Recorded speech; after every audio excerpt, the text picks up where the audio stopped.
Good morning, welcome to 95 news. ప్రతిక్షణం ప్రజాక్షేమం కోసం. ముందుగా పేపర్ వార్తా కార్యక్రమానికి స్వాగతం.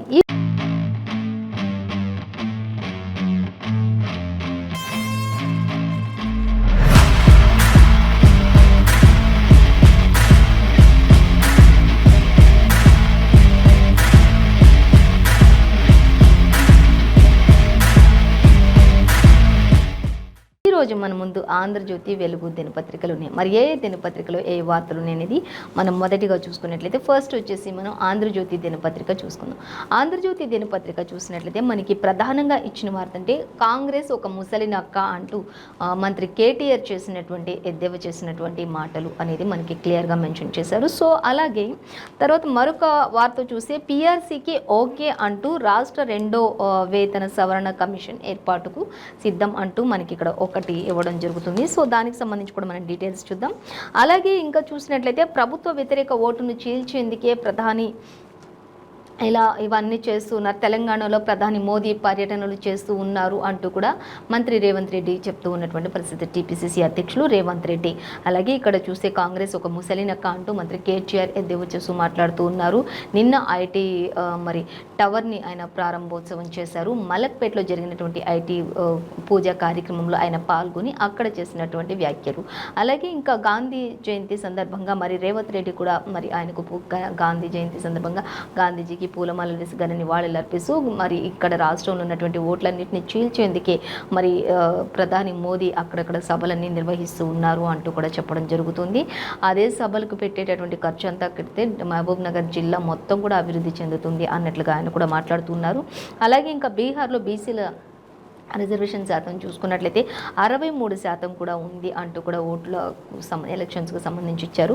అలాగే ఒక పిఆర్సీకి ఓకే అంటూ రాష్ట్ర రెండో వేతన సవరణ కమిషన్ ఏర్పాటుకు సంబంధించి కూడా మనకి ఇక్కడ ఇవ్వటం జరుగుతుంది. ఇంకా వారం రోజులే ఉన్న నేపథ్యంలో అన్నట్లుగా మనకి ఇక్కడ ఇవ్వటం జరుగుతుంది. ఇక నేడు మాత్రం నిజామాబాద్కు మోదీ పర్యటన చేయబోతున్నారు. వర్చువల్గా 800 కోట్ల ప్రాజెక్టులకు ఆయన శంకుస్థాపన చేయబోతున్నారు అనేది కూడా మనకి క్లియర్గా మెన్షన్ చేశారు. అలాగే ఇంకా అనేక చోట్ల రైల్వే లైన్లకు ఏర్పాటు చేస్తున్నారు. 800 మెగావాట్ల సిద్దిపేటకు కావాల్సినటువంటి 800 మెగావాట్ల విద్యుత్తును కూడా ఆయన అందించే ప్లాంట్స్ను కూడా ఏర్పాటు చేయబోతున్నారు అని ఇంకా అనేక రకాలైనటువంటి ప్రాజెక్ట్స్ అన్నిటికీ కూడా ఆయన వర్చువల్గా శంకుస్థాపనలు చేయబోతున్నారు. ఇంకా ఇప్పుడు ఎలక్షన్ మూమెంట్ కాబట్టి దానిని ఉద్దేశించి కూడా ఆయన ప్రసంగించబోతున్నారు అనేది కూడా మనకి క్లియర్గా ఇచ్చారు. సో వాటన్నిటికీ సంబంధించి మనం డీటెయిల్స్ కూడా చూద్దాం. ఇంకా మనం చూస్తే జైల్లో చంద్రబాబు దీక్ష అంటూ మనకి ఇక్కడ ఇచ్చారు. కానీ చంద్రబాబు ఇంకా జైల్లో దీక్ష చేయడానికి అక్కడ పోలీసు శాఖ ఎవరు కూడా అనుమతించలేదు జైల్లో దీక్ష చేయడానికి కూడా. అలాగే ఇప్పుడు ఇంకా భువనేశ్వరి కూడా చెప్తున్నారు, చంద్రబాబు మాజీ ముఖ్యమంత్రి వర్యులు చంద్రబాబు నాయుడు యొక్క సతీమణి చెప్తూ ఉన్నారు, మా కుటుంబం అంతా కలిసి ఎంతో ఐక్యంగా ఉండే కుటుంబం అంతా కూడా మేము ఇప్పుడు నలుగురం 4 దిక్కులు అయిపోయాం. లోకేష్ ఢిల్లీలో, మేము ఇక్కడ చంద్రబాబు గారు జైల్లో ఉన్నారు, మేము ఇక్కడ బయట రోడ్డు పైన ప్రతి ఒక్కరి దగ్గరికి తిరగాల్సి వస్తున్నటువంటి పరిస్థితి. అలాగే దేవాంశుని పట్టించుకునే పరిస్థితి కూడా లేక దేవాంశు ఒక్కదారి, ఇలా నలుగురం 4 దిక్కులు అయిపోయాం అన్నట్లుగా ఆవిడ చెప్పడం జరుగుతూ ఉన్నటువంటి పరిస్థితి. అలాగే ఇంకా పలకతోటి తల మీద కొట్టిన టీచర్, ఇంకా చికిత్స పొందుతూ మృతి చెందినటువంటి హేమంత్ విద్యార్థి, యూకేజీ చదువుతున్నటువంటి విద్యార్థి రామంతపూర్లో జరిగినటువంటి ఘటన ఇది అనేది కూడా మనకి ఇక్కడ ఇవ్వడం జరుగుతుంది. సో దానికి సంబంధించి కూడా మనం డీటెయిల్స్ చూద్దాం. అలాగే ఇక బుజ్జగించినా కూడా తగ్గేది లేదు అన్నట్లుగా మనకి ఇక్కడ బీఆర్ఎస్కి సంబంధించి అసంతృప్త నేతలు ఎవరైతే ఉంటారో వాళ్ళందరూ కూడా ఇతర పార్టీలోకి వలసలు పెడుతున్న నేపథ్యంలో బుజ్జగింపులు మొదలుపెట్టింది సర్కార్. కానీ అయినప్పటికీ కూడా ఎవరు కూడా తలొగ్గట్లేదు. కానీ రాజయ్య, ఇంకా మదన్ రెడ్డి ఇలాంటి వాళ్ళందరూ కొంతమంది వారి పదవులను సంబంధించి మాట్లాడారు. ఆ పదవుల్లో మమ్మల్ని ఉంచినట్లయితేనే మేము ఉండడానికి ఓకే చెప్తాము అన్నట్లుగా కూడా కొన్ని వ్యాఖ్యలు వాళ్ళు కూడా చేసినటువంటి పరిస్థితి మనకి ఆంధ్రజ్యోతి దినపత్రికలు ఇచ్చారు. సో వాటికి సంబంధించి అన్ని కూడా ఒక్కొక్కటిగా డీటెయిల్స్గా మనం చూసుకుంటూ వచ్చినట్లయితే ఫస్ట్ మంత్రి కేటీఆర్ కాంగ్రెస్ను ఉద్దేశించి కాంగ్రెస్ మాటలు ఒక ముసలినక్క మాటలు అంటూ కూడా మనకి ఇక్కడ ఆయన ఐటీ టవర్ ప్రారంభోత్సవానికి శంకుస్థాపన చేసినటువంటి నేపథ్యంలో హైదరాబాద్ మలక్పేటలో ఐటీ టవర్ ప్రారంభోత్సవానికి ఆయన వెళ్ళినప్పుడు అక్కడ శంకుస్థాపన చేస్తూ ఉన్నటువంటి సమయంలో అక్కడ ప్రసంగించారు. ఆ ప్రసంగంలో మనకి ఇక్కడ కాంగ్రెస్ను ఉద్దేశించి ఆయన మాట్లాడారు. చూద్దాం. ఆ పార్టీ మహా డేంజర్ పార్టీ అంటూ కూడా కేటీఆర్ చెప్పడం జరుగుతుంది. అలాగే అధికారంలోకి వచ్చిందంటే మాత్రం అంతా కూడా అంధకారమే అమలుకుంటుంది కాబట్టి ప్రజలందరూ కూడా ముందుగానే మేల్కోవాలి, ఆ యొక్క పార్టీ మాటలు అస్సలు నమ్మకండి అంటూ కూడా చెప్తున్నారు. ఇన్నాళ్ళు పదవిలో ఉండి ఏం చేశారు, ఎప్పుడు ఏం చేస్తున్నారు అనేది కూడా అడుగుతూ ఉన్నటువంటి పరిస్థితి. ఇక కాంగ్రెస్ నేతలు కరెంటు తీగలు పట్టుకోండి అంటూ కూడా చెప్తున్నారు. ఇంకా 24 గంటలు ఉచిత కరెంటు రైతులకు ఇస్తూ ఉన్నప్పుడు చేస్తున్నటువంటి కాంగ్రెస్ చేస్తున్నటువంటి వ్యాఖ్యలకు ధీటైన సమాధానంగా మంత్రి కేటీఆర్ చెప్తున్నారు. కాంగ్రెస్ నేతలంతా కూడా వచ్చి కరెంటు తీగలు ఒక్కసారి పట్టుకోండి తెలుస్తుంది అన్నట్లుగా ఆయన కూడా మాట్లాడినటువంటి పరిస్థితి. అలాగే ఇంకా రాష్ట్రానికి పట్టిన దరిద్రం వదిలిపోతుంది అంటూ కూడా మీరందరూ వచ్చి ఒక్కసారి కరెంటు తీగలు పట్టుకుంటే రాష్ట్రానికి పట్టిన దరిద్రం వదిలిపోతుంది అంటే వాళ్ళందరూ కూడా కాంగ్రెస్ నేతలు అందరూ కూడా మాడి మసైపోతారు కాబట్టి ఎలాగో కరెంటు తీగలు పట్టుకుంటే అప్పుడు రాష్ట్రానికి పట్టిన దరిద్రం వదిలిపోతుంది అంటూ ఎంతో ఘాటు వ్యాఖ్యలు చేశారు మంత్రి కేటీఆర్ అనేది మనకి ఇక్కడ క్లియర్గా అర్థమవుతూ ఉంది కాంగ్రెస్ నేతల్ని. అలాగే ఇంకా మనం చూసినట్లయితే ఆ దొంగ మాటల్ని నమ్మితే ఇంకా రాష్ట్రాన్ని అమ్మేస్తారు అంటూ కూడా చెప్తూ ఉన్నారు. కాంగ్రెస్ చెప్పేవన్నీ దొంగ మాటలు కాబట్టి ఆ మాటలు ఖచ్చితంగా ఇంకా రాష్ట్రం మొత్తాన్ని అమ్మేసినట్టు లెక్కే కాబట్టి ప్రజలు ఆలోచించండి, నిర్ణయం తీసుకోండి అంటూ కూడా చెప్తున్నారు.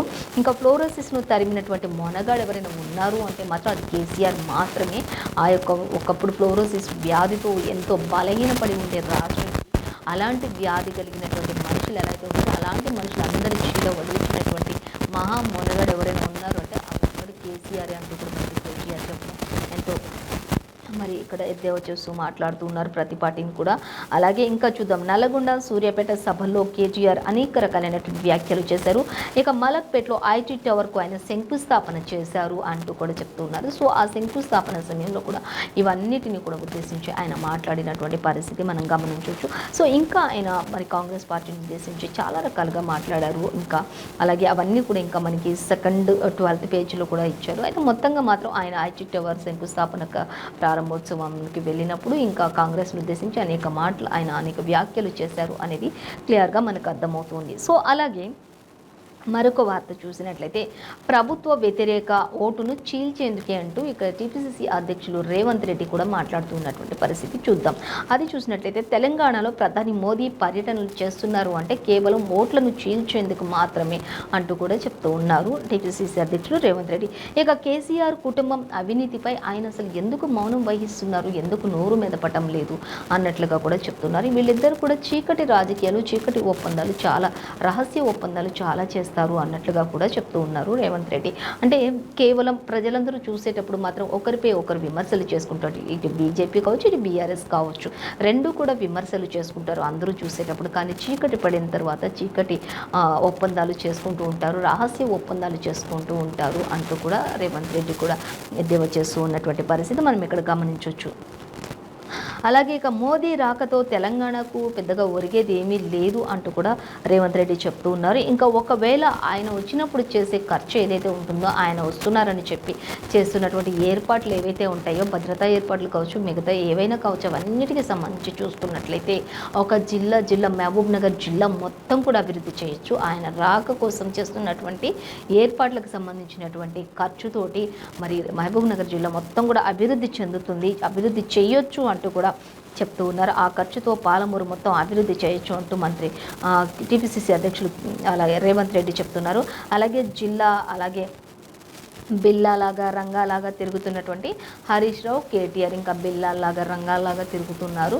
మంత్రి కేటీఆర్ కావచ్చు, ఇంకా హరీష్ రావు కావచ్చు, ఇద్దరు కూడా సుడిగాలి పర్యటనలు చేస్తున్నారని చెప్పుకోవచ్చు. ఇంకా గాలి మోటార్లలో ఇంకెక్కడంటే అక్కడ తిరుగుతూ ప్రతి ఒక్కరిని కూడా మభ్యపెట్టే ప్రయత్నాలు అయితే ఎక్కువగా చేస్తూ ఉన్నారు. కానీ ఇప్పటికే కుటుంబ పాలనతోటి అందరూ కూడా విసిగిపోయి ఉన్నారు కాబట్టి ఖచ్చితంగా గద్దె దించుతారు, అది తొందరలోనే ఉంది అంటూ కూడా ఆయన రేవంత్ రెడ్డి కూడా చెప్పడం జరుగుతుంది. కుటుంబ పాలన అంతమొందించే ప్రయత్నాలే కొనసాగుతున్నాయి అంటూ కూడా ప్రజలందరికీ కూడా తెలుసు అనేది కూడా వీరు కూడా ఇక్కడ ధీమా వ్యక్తం చేస్తున్నటువంటి పరిస్థితి కనిపిస్తుంది. సో అలాగే ఇంకా మరొక వార్త చూస్తే అభివృద్ధిపై చర్చకు మంత్రులు సిద్ధమా అంటూ రేవంత్ అడుగుతున్నారు. నేనైతే సిద్ధం, మరి కాంగ్రెస్ అయితే సిద్ధంగా ఉంది, మరి మిగతా విషయాల్లో అభివృద్ధి కోసం మీరంతా సిద్ధంగా ఉన్నారంటూ రాష్ట్ర సర్కార్ని క్వశ్చన్ చేస్తున్నారు రేవంత్. అలాగే ఇంకా మనం చూసినట్లయితే బీసీలకు బీఆర్ఎస్ అంటే ఎక్కువ బీసీలకు బీఆర్ఎస్లో కంటే కూడా ఎక్కువ సీట్లు ఇస్తామని కూడా రేవంత్ రెడ్డి వెల్లడించినటువంటి పరిస్థితి మనం గమనించవచ్చు. సో అలాగే ఇంకా మనం చూసినట్లయితే దీనికి సంబంధించినటువంటి మరిన్ని డీటెయిల్స్ మనకి 19th పేజ్లో 13th పేజ్లో కూడా ఇచ్చారు, చూడొచ్చు. మొత్తంగా మాత్రం ప్రభుత్వ వ్యతిరేక విధానాలన్నింటినీ కూడా ఓట్లను కూడా చీల్చడానికి ఇటు ప్రధాని మోదీ చేస్తున్నటువంటి పర్యటనలు, ఆ పర్యటనలకు చేసే ఖర్చులన్నీ పెడితే కొన్ని జిల్లాలే అభివృద్ధి చేయొచ్చు అంటూ కూడా చెప్తున్నారు. అలాగే పెద్దగా ఒరిగేది కూడా ఏమీ ఉండదు ఆయన అట్లా తిరగడం వల్ల కూడా అందరికీ ఇప్పటికే ఆల్రెడీ తెలిసిపోయింది బీజేపీ అంటే ఏంటి అనేది. అలాగే ఇటు మంత్రి కేసీఆర్ కావచ్చు, హరీష్ రావు కావచ్చు, ఇద్దరు కూడా మరి ప్రతి ఒక్క జిల్లాలో కూడా పర్యటిస్తూ ఉన్నారు, కానీ బిల్లాల్లాగా రంగాల్లాగా తిరుగుతున్నారు. కానీ అయినప్పటికీ కూడా ప్రజలందరికీ తెలుసు ఎవరు ఎన్నుకోవాలి అనేది అంటూ కూడా ఇక్కడ మరి టీపీసీసీ అధ్యక్షులు రేవంత్ రెడ్డి కూడా మరి గాంధీ జయంతి సందర్భంగా ఆయనకు నివాళులు అర్పిస్తూ ఉన్నటువంటి పరిస్థితి, ఆ సమయంలో ఆయన కొన్ని చేసినటువంటి వ్యాఖ్యలు.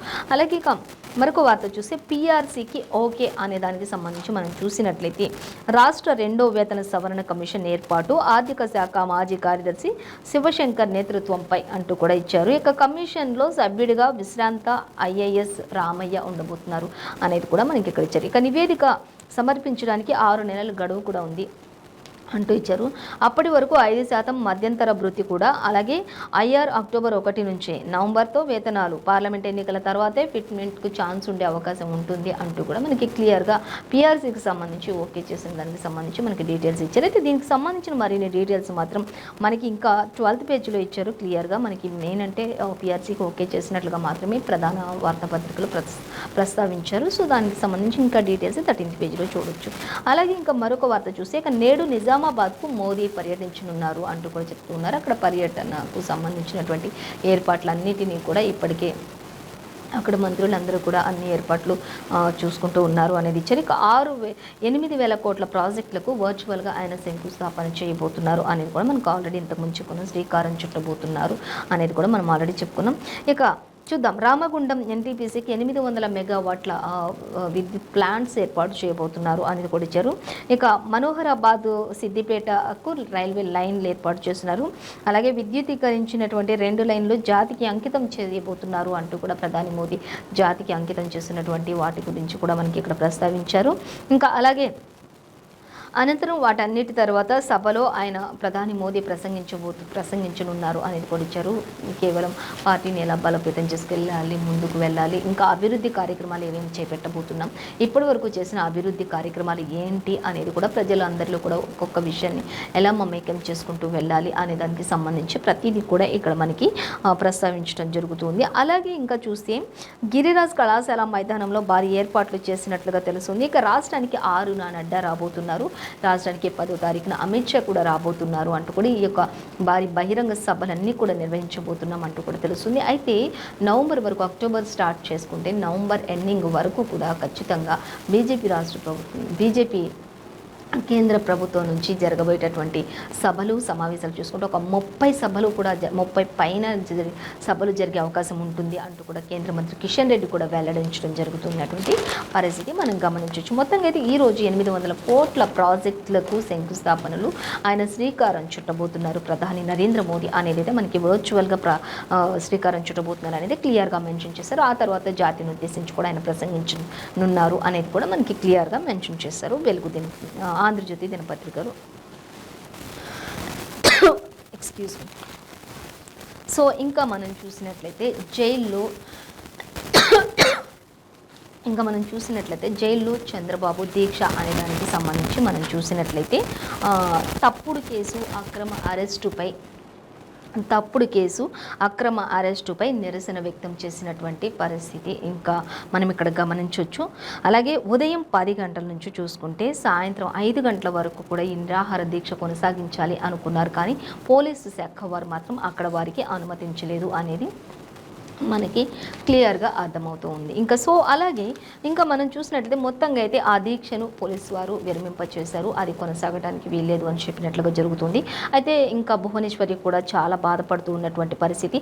మా అందరినీ జైల్లో పెట్టాలన్నదే సర్కారు యొక్క ప్రస్తుతం ఉన్నటువంటి జగన్ సర్కార్ యొక్క ఉద్దేశం అన్నట్లుగా కూడా ఆవిడ మాట్లాడుతున్నటువంటి పరిస్థితి. మా కుటుంబం అంతా మేము కలిసి ఒక్కటిగా ఉన్నాం, కానీ కుటుంబం అంతా ఇప్పుడు 4 దిక్కులు అయిపోయాము అంటూ కూడా మనకి ఇక్కడ క్లియర్గా మెన్షన్ చేసినటువంటి పరిస్థితి మనకి కొనసాగుతుంది. సో అలాగే ఇంకా మనం చూసినట్లయితే సో దీనికి సంబంధించినటువంటి డీటెయిల్స్ అన్నీ కూడా మనకి 12th పేజీలో ఉన్నాయి, గమనించవచ్చు. అలాగే ఇంకా మనం చూస్తే మరొక దినపత్రిక చూసినట్లయితే వెలుగు దినపత్రిక చూద్దాం.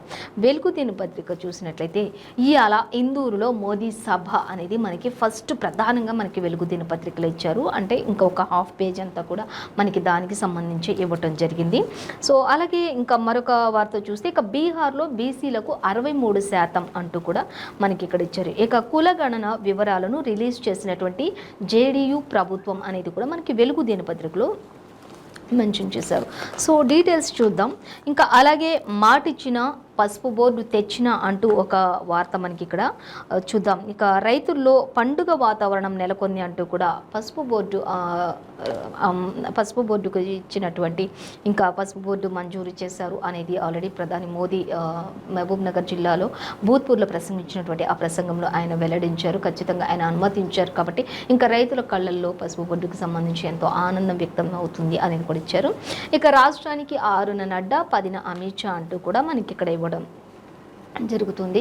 కేంద్ర మంత్రి కిషన్ రెడ్డి వెల్లడించారు. అయితే ఇంకా అన్ని ఈ యొక్క మొత్తం సభలన్నీ కూడా నవంబర్ వరకు కూడా సభలన్నీ కూడా ఒక 30 వరకు జరిగే అవకాశం ఉండొచ్చు. ఈ 30 సభల్లో ఏ విధంగా అభివృద్ధి చేయాలి, ఏ విధంగా అభివృద్ధి చెందిందనే వాటికి సంబంధించి ప్రజలందరికీ కూడా క్లియర్గా అర్థమయ్యే విధంగా మనకి ఇక్కడ ఇచ్చినట్లుగా మనం గమనించవచ్చు. అలాగే ఇంకా చూద్దాం. ఇక డీటెయిల్స్ చూస్తే ఇవాళ ఇందూరులోని మోదీ సభ అనే దానికి సంబంధించి డీటెయిల్స్ చూస్తే మనం ఆల్రెడీ ఆంధ్రజ్యోతి దినపత్రికలో చూసుకున్న విధంగానే ఇచ్చారు. 8,000 కోట్ల ప్రాజెక్టులకు శంకుస్థాపనలు, ప్రారంభోత్సవాలు అంటూ మనకి ఇక్కడ ఇచ్చారు. అలాగే ఎన్టీపీసీ మొదటి యూనిట్ను జాతికి అంకితం చేయనున్నటువంటి ప్రధాని మోదీ అంటూ కూడా మనకి ఇక్కడ ఎంతో క్లియర్గా ఇచ్చారు. ఇక సిద్దిపేట సికింద్రాబాద్ రైలు సర్వీసు సహా పలు రైల్వే ప్రాజెక్టులకు ఓపెనింగ్స్ కూడా చేస్తారు ప్రధాని మోదీ అనేది కూడా మనకి ఎంతో క్లియర్గా మెన్షన్ చేశారు. అలాగే ఇంకా మనం చూస్తే రాష్ట్ర వ్యాప్తంగా చూస్తే 20 క్రిటికల్ కేర్ బ్లాక్లను కూడా 20 క్రిటికల్ కేర్ బ్లాక్లకు కూడా ఆయన శంకుస్థాపనలు చేశారు అనేది అయితే మనకి క్లియర్గా అర్థమవుతుంది. అలాగే ఇంకా చూద్దాం. పసుపు బోర్డు ప్రకటనతోటి కృతజ్ఞతలు తెలిపేందుకు సిద్ధమైనటువంటి రైతులు అంటూ కూడా మనకి ఇక్కడ ఇచ్చారు. ఇక పల్లె నుంచి కూడా మొత్తం అందరూ కూడా తరలి వచ్చేందుకు అన్ని కూడా ఏర్పాట్లు చేస్తున్నారు మంత్రులంతా కూడా. అంటే పల్లె నుంచి కూడా ప్రతి ఒక్క రైతు కూడా మరి ప్రధాని మోదీకి కృతజ్ఞతలు చెప్పడానికి ఎంతగానో ముందుకు వస్తున్నారు, వారి యొక్క సంతోషాన్ని వ్యక్తపరుస్తూ ఉన్నారు అనేది మనకి ఎంతో క్లియర్గా ఇక్కడ మెన్షన్ చేశారు. మొత్తంగా అయితే ప్రధాని ఇచ్చినటువంటి ఆ హామీతోటి రైతులందరి కళ్ళల్లో ఆనందం వ్యక్తమవుతుంది అంటూ అరవింద్ కూడా మాట్లాడుతున్నటువంటి పరిస్థితి. నేను మాట ఇచ్చాను, పసుపు బోర్డు తీసుకొస్తాను, అది అమలు అయ్యే విధంగా నేను ఆ యొక్క కార్యక్రమాన్ని అమలు చేసే విధంగా మీ అందరి తరపున నిలబడ్డాను అంటూ కూడా ఆయన చెప్తూ ఉన్నారు. మాటిచ్చాను, పసుపు బోర్డు తెచ్చిన అంటూ కూడా ఆయన చెప్తూ ఉన్నటువంటి పరిస్థితి. ఇంకా ఏం చెప్పారనేది చూస్తే రైతులకు పండుగ వాతావరణం నెలకొంది, మోదీ ఇందూరు టూర్ను సక్సెస్ చేద్దామంటూ కూడా అరవింద్ మాట్లాడుతూ ఉన్నటువంటి పరిస్థితి. ఖచ్చితంగా ఇందూరులో మోదీ సభ పెడుతూ ఉన్నారు కాబట్టి ఆ సభను మనం సక్సెస్ చేద్దాం, విజయవంతం చేద్దాం అంటూ కూడా ఆయన మాట్లాడుతూ ఉన్నటువంటి పరిస్థితి. ఇక కవిత కంటే కూడా ముందే కేసీఆర్ ఒకవేళ జైలుకి వెళ్ళొచ్చు అంటూ కూడా ఇక్కడ మాట్లాడుతున్నటువంటి పరిస్థితి కేంద్ర ప్రభుత్వం నేతలు. ఎందుకు అంటే ఇంకా ఎమ్మెల్సీ కల్వకుంట్ల కవిత ఇప్పటికే లిక్కర్ స్కామ్ పై ఎన్నో ఈడీ సోదాలు అవన్నీ కూడా జరుగుతూ ఉన్నప్పటికీ కూడా తన మెడ చుట్టూ కూడా అన్ని ఉచ్చులు ఉన్నప్పటికీ కూడా ఇంకా ఏదో ఒక రకంగా మరి చీకటి ఒప్పందాలు అంటారు కదా అవి చేస్తూ ఉన్నారు కదా. కానీ ఇప్పుడు ఖచ్చితంగా ఒకవేళ ఎమ్మెల్సీ కల్వకుంట్ల కవిత కంటే ముందు ఇంకా కేటీఆర్ ఒకవేళ జైలుకి వెళ్ళే ఛాన్సెస్ అయితే ఉండొచ్చు అంటూ కూడా ఎద్దేవా చేస్తూ మాట్లాడుతున్నటువంటి పరిస్థితి కనిపిస్తుంది. అలాగే ఇంకా దొరతనం తాట తీసేదాకా వదిలిపెట్టబోమని కూడా హెచ్చరికలు చేస్తున్నటువంటి నేతలు అంటూ కూడా మనకి ఇక్కడ క్లియర్గా ఇవ్వటం జరుగుతుంది. అలాగే ఇంకా రాష్ట్రానికి 6న నడ్డా అనే దానికి సంబంధించి చూస్తే 10న అమిత్ షా రాక అనే దానికి సంబంధించి మనం చూసినట్లయితే ఖచ్చితంగా నవంబర్ మొదటి వారంలోపు 30 భారీ సభలు ఉంటాయి అంటూ కూడా అంటే భారీ బహిరంగ సభలు నిర్వహించబోతున్నారు కేంద్ర ప్రభుత్వం నుంచి. ఖచ్చితంగా ఎప్పుడు స్టార్ట్ చేసుకుంటే ఇంకా అక్టోబర్ నుంచి స్టార్ట్ అయితే నవంబర్ మొదటి వారం లోపట అన్నీ కూడా 30 వరకు అంటే ఇంకా ప్రతిరోజు మ్యాక్సిమం ఉండొచ్చు అన్నీ కూడా అంటూ ఇంకా డే బై డే ఉండొచ్చు 3-4 డేస్కి గ్యాప్ తోటి సభలు నిర్వహించబోతూ ఉన్నాం. ఈ సభలన్నింటిలో ఖచ్చితంగా కూడా ప్రజలందరికీ కూడా కేంద్ర ప్రభుత్వం యొక్క వాల్యూ అంటే ఎంత అభివృద్ధి చేసింది, ఇంకా ఏం అభివృద్ధి చేయబోతుంది, ప్రజలందరూ ఇప్పుడు ఏ విధంగా మరి శాంతియుతమైన దేశంలో ఉన్నాం అనే దానికి అర్థమవుతుంది అన్నట్లుగా అమిత్ షాకి సంబంధించి ఇటు నడ్డాకి సంబంధించి కూడా వాళ్ళిరువురు కూడా రాక జరుగుతుంది. 6న నడ్డా, 10న అమిత్ షా వస్తారు. ఆల్రెడీ అమిత్ షా తోటి వీరిరువురితోటి కూడా కేంద్ర మంత్రి కిషన్ రెడ్డి ఇప్పుడు ఢిల్లీలో భేటీ కూడా కానున్నారు. అంటే పార్టీకి సంబంధించినటువంటి చర్చలు, అలాగే ఇంకా కొన్ని విషయాలు ఆయన చర్చించే అవకాశం కూడా ఉంది. అభ్యర్థులు ఇంకా పార్టీలో అభ్యర్థుల గురించి కూడా చర్చించే అవకాశం ఉండొచ్చు అనేది కూడా మనకి ఇక్కడ క్లియర్గా మెన్షన్ చేశారు. అలాగే కిషన్ రెడ్డికి ఢిల్లీలో అమిత్ షా భేటీ ఉన్నారు. రాష్ట్రంలో పరిస్థితులు అన్నిటికీ సంబంధించి కూడా ఆయన అక్కడ భేటీలో ఇద్దరి మధ్యలో చర్చించనున్నట్లుగా కూడా మనకి ఇక్కడ క్లియర్గా ఇచ్చారు. ఇక నేతల పర్యటనపై కూడా చర్చిస్తారు అనేది కూడా ఇచ్చారు. ఇంకా సో మరిన్ని డీటెయిల్స్ అయితే మనకి సెకండ్ పేజ్లో ఇచ్చారు. మొత్తంగా అయితే రాష్ట్రానికి ఎవరెవరు వస్తున్నారు, ఏంటి, ఇంకా జరగనున్నటువంటి నేపథ్యంలో ఇంకా ఏమేమి చేయాలి అనే వాటికి సంబంధించి అయితే మనకి ఇక్కడ ఇవ్వడం జరుగుతుంది. ఇక అలాగే మరొక వార్త మనం చూసినట్లయితే కాంగ్రెస్కు ఓటేస్తే స్కాములు గ్యారంటీ అంటూ మంత్రి కేటీఆర్ చెప్తూ ఉన్నటువంటి పరిస్థితి. ఒకవేళ మీరు కాంగ్రెస్కి ఓటేశారంటే స్కాములకు గ్యారంటీ ఇస్తాను నేను. 6 గ్యారంటీలు ఇచ్చారు కదా అభివృద్ధి పదానికి సంబంధించి, అవి కాదు వాళ్ళు చేసేది. ఆ 6 గ్యారంటీలు పక్కన పెడితే కాంగ్రెస్కి ఓటేశారంటే ఖచ్చితంగా స్కాములు, నేను గ్యారంటీ ఇస్తున్నా స్కాములు జరుగుతాయి. ఒకవేళ మీరు బీఆర్ఎస్కి ఓటేస్తే కనుక స్కీములు గ్యారంటీ అంటూ ఆయన చెప్తూ ఉన్నారు. బీఆర్ఎస్ని బలోపేతం చేయండి, మనందరం కూడా స్కీములతోటి సంతోషంగా ఉందాం అన్నట్లుగా మంత్రి కేటీఆర్ చెప్తున్నారు. అలాగే కాంగ్రెస్ ఓటేస్తే మాత్రం ఖచ్చితంగా నేను గ్యారంటీ ఇస్తున్నా స్కాములు జరిగేవే అన్నట్లుగా ఆయన చెప్తూ ఉన్నటువంటి పరిస్థితి. అలాగే ఇక ముసలినక్క పార్టీ మాటలు అస్సలు నమ్మకండి అంటూ కూడా కేటీఆర్ చెప్తున్నటువంటి పరిస్థితి. నల్గొండ కాంగ్రెస్ ఒకప్పటి మంత్రులు కంత్రీలుగా ఉన్నారు అంటూ కూడా చెప్తూ ఉన్నారు. అలాగే ఇక ప్రభుత్వ పనితీరు చూసి ఎంపీ కోమటిరెడ్డి మెదడు దెబ్బతింది అని కూడా చెప్తూ ఉన్నారు. అలాగే మాది బరాబర్ వారసత్వం పార్టీని అంటూ కూడా ఆయన చెప్తున్నారు. మాది అవును కుటుంబ పాలన అన్నారు కదా, అవును బరాబర్ మాది వారసత్వపు పాలనే. ఏం చేస్తారు, మేము ఎంతో అభివృద్ధి చేసి చూపిస్తున్నాం ప్రజలకి అన్నట్లుగా మంత్రి కేటీఆర్ మాట్లాడుతున్నటువంటి పరిస్థితి. అలాగే నోటికి ఎంత వస్తే అంతా ప్రధాని మాట్లాడుతున్నారని కూడా మరి కేటీఆర్ ఫైర్ అవుతున్నటువంటి పరిస్థితి కనిపిస్తుంది. అలాగే ఇంకా చూద్దాం. ఇక నల్గొండ సూర్యాపేటలో మంత్రి పర్యటనతో ఐటీ హబ్ల ప్రారంభోత్సవం జరుగుతుంది అంటూ ఎక్కడ చూసినా కూడా ఇంకా మంత్రి కేటీఆర్ అయితే ఐటీ హబ్ల ప్రారంభోత్సవాలు, శంకుస్థాపనలు ఇలాంటివన్నీ కూడా చేస్తూ ఉన్నారు. ఇంకా ప్రధాని విషయానికి వస్తే నోటికి ఎంత వస్తే అంత మాట్లాడుతున్నారు ప్రధాని అంటూ కూడా ఎంతో ఫైర్ అవుతున్నారు కేటీఆర్. అలాగే మాది బరాబర్ కుటుంబ పాలనే, అవును మా వారసత్వపు పాలనే మాది బరాబర్ అంటూ కూడా చెప్తున్నారు. కాంగ్రెస్ను ఉద్దేశించి, బీజేపీని ఉద్దేశించి తీవ్ర వ్యాఖ్యలు చేసినటువంటి మంత్రి కేటీఆర్ అంటూ కూడా చెప్తూ ఉన్నటువంటి పరిస్థితి. సో అలాగే మరొక వార్త చూద్దాం. ఇక సర్వేలో సెకండ్ ఉన్న బీసీలకే టికెట్ అంటూ మనకి ఇక్కడ రేవంత్ రెడ్డి కూడా చెప్తూ ఉన్నటువంటి పరిస్థితి చూద్దాం. 19% తటస్థ ఓట్లు మాకే అంటూ పీసీసీ చీఫ్ రేవంత్ రెడ్డి ఇక ఓట్లు చీల్చేందుకే మోదీ రాష్ట్రానికి వస్తున్నారు అనేది కూడా చెప్తూ విమర్శించారు. ఇక టీఆర్ఎస్ ఇంకా చూద్దాం. బీఆర్ఎస్కి 25 సీట్లు దాటే అవకాశం అయితే చాలా తక్కువ ఉంటుంది. 25 సీట్లు కూడా వచ్చేది కష్టమే బీఆర్ఎస్ కంటూ కూడా ఆయన చెప్తూ ఉన్నటువంటి పరిస్థితి. ఇక కామెంట్ కూడా చేసినట్లుగా మరి రేవంత్ రెడ్డి కామెంట్ కూడా చేస్తూ ఉన్నటువంటి పరిస్థితి. అనుకో 25 సీట్లు కూడా వస్తాయో రావో తెలియదు ఈ బీఆర్ఎస్కి అన్నట్లుగా కూడా ఆయన కూడా ఎద్దేవో చేస్తూ మాట్లాడుతున్నటువంటి పరిస్థితి మనం గమనించవచ్చు. అలాగే ఇక తెలుగు రాష్ట్రాల్లో ఎన్ఐఏ సోదాలు మొదలుపెట్టారు అంటూ కూడా ఇచ్చారు. ఇంకా ప్రతి ఏపీలో చూసుకుంటే 53, తెలంగాణలో చూసుకుంటే 9 ప్రాంతాల్లో తనిఖీలు స్టార్ట్ చేశారు అనేది ఇచ్చారు. 12 ప్రజా సంఘాల నాయకులు ఇళ్లల్లో కూడా సెర్చింగ్ మొదలుపెట్టారు అంటూ ఇచ్చారు. ఫోన్లు, హార్డ్ డిస్కులు, పుస్తకాలు కూడా స్వాధీనం చేసుకున్నారు ఇప్పటికే అంటూ కూడా మనకి క్లియర్గా ఇచ్చారు. మరిన్ని డీటెయిల్స్ సెకండ్ పేజ్లో మనం గమనించవచ్చు. అలాగే ఇంకా మనం చూస్తే రాష్ట్రానికి ఈసీ టీమ్ అనేది మనకు ఒకటి వార్త అయితే ఇక్కడ మనకి సంచలనంగా ఇచ్చారు. నేటి నుంచి 3 రోజుల పాటు పర్యటన కొనసాగుతుంది అనేది కూడా మనకి ఇక్కడ క్లియర్గా ఇవ్వడం జరుగుతుంది.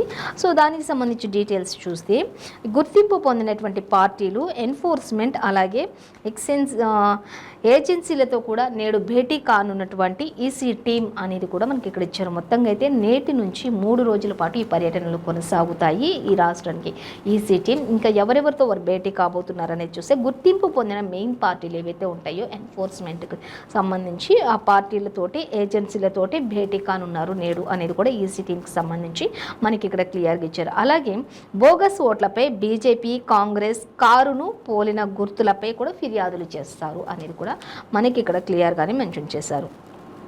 అలాగే ఇంకా గుర్తింపులపై ఫిర్యాదు చేయనున్నటువంటి బీఆర్ఎస్ అంటూ కూడా కాంగ్రెస్ కారును పోలిన గుర్తులపై ఫిర్యాదు చేయనున్నటువంటి బీఆర్ఎస్ అంటూ ఇచ్చారు. అయితే మనకి రాష్ట్రంలో అసెంబ్లీ ఎన్నికల ఏర్పాటుకు సంసిద్ధతను రివ్యూ చేసేందుకే కేంద్ర ఎన్నికల సంఘం బృందం మంగళవారం రాష్ట్రానికి రానుంది. ఈ 3 రోజులు కూడా అందరినీ కూడా ఎంక్వైరీ చేస్తూ ఉంటారు అంటూ కూడా మనకి ఇక్కడ ఇవ్వడం జరుగుతుంది. సో దానికి సంబంధించినటువంటి ఇంకా మరిన్ని డీటెయిల్స్ కూడా మనకి 5th పేజ్లో ఇచ్చారు, గమనించవచ్చు. అలాగే ఇంకా కాంగ్రెస్కు నందికంటి శ్రీధర్ రాజీనామా అనేది మనకి ఇక్కడ ఒక వార్త అయితే చూద్దాం. దానికి సంబంధించి ఇక మైనంపల్లి చేరడంతోనే పార్టీ వీడుతున్నట్లుగా ప్రకటన కూడా చేసేశారు ఆయన అంటూ కూడా ఇచ్చారు. అలాగే ఇంకా నందికంటి శ్రీధర్ కాంగ్రెస్ పార్టీకి రాజీనామా చేశారు. ఎందుకు ఏంటి అని కారణాలు చూసినట్లయితే మైనంపల్లి పార్టీలో చేరడంతో నేను పార్టీని వీడుతున్నాను అన్నట్లుగా కూడా చెప్పడం జరిగింది అనేది మనకి ఇక్కడ క్లియర్గా ఇచ్చారు. అలాగే ఇంకా మనం చూద్దాం, ఇంకా కేవలం చూద్దాం. మైనంపల్లి చేరడంతోనే పార్టీ వీడుతున్నట్లుగా ప్రకటన, కేసులు పెట్టి వేధించినటువంటి వ్యక్తితో ఇన్మడలేను అంటూ కూడా ఆయన ఆవేదన వ్యక్తం చేసినటువంటి పరిస్థితి కూడా మనం గమనించవచ్చు. అలాగే ఇక భవిష్యత్తు కార్యాచరణ త్వరలోనే ప్రకటిస్తానని కూడా ఆయన వెల్లడి చేశారు. ఇక నందికంటి శ్రీధర్ ఇప్పటికే రాజీనామా చేశారు. ఎందుకంటే మైనంపల్లి హనుమంతరావు పార్టీలోకి రావడం వల్లే నేను ఈ విధంగా చేశాను, భవిష్యత్ కార్యాచరణ ఏంటి అనేది అయితే ఇంకా నేను ఆలోచించలేదు, సో దానికి సంబంధించి మళ్ళీ నేను తర్వాత ప్రకటిస్తాను అంటూ కూడా చెప్పడం జరుగుతుంది.